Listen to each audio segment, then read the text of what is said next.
as modern as the Indian Constitution. You must see Dr. Babasaheb Ambedkar and the whole Constituent Assembly drafting committee was very, very ahead of its times. In every country, women had to fight for their rights. But here, the rights were given on a platter.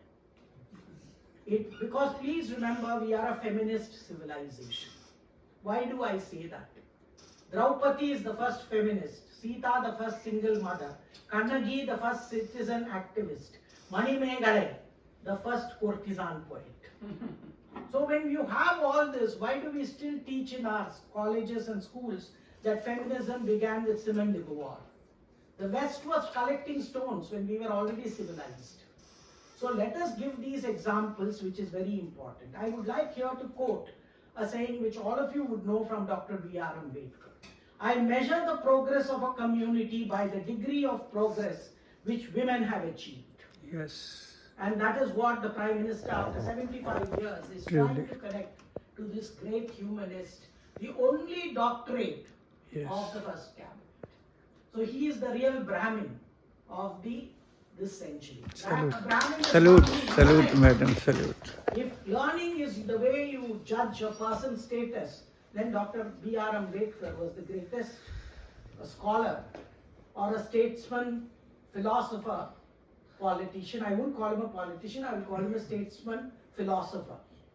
And as a student in London and New York, he was greatly influenced by civil liberties and women's emancipation. Most of you know that he was an extremely modern leader who went abroad, got his doctorate by dearth of his hard work as well as intelligence and brilliance.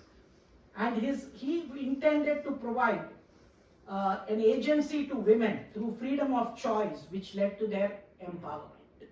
The Uniform Civil Code Bill was moved by him as the Hindu Code Bill as law minister. And unfortunately, it was not implemented, but that was a bill that believed in gender equality and gender equity, which even after 75 years, we are saying that it's still a dream that has to be delivered. And now the Prime Minister has been appealing that we have to make this into a reality.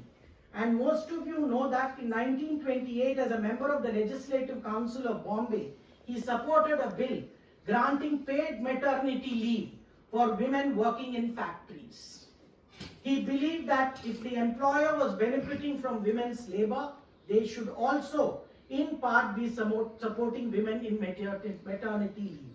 He also drafted the Mines Maternity Benefit Act, which asked for equal wages and equal representation of women on the welfare fund for the coal mine workers, and emphasized equal citizenship and women's rights to economic development as crucial for women's rights in India.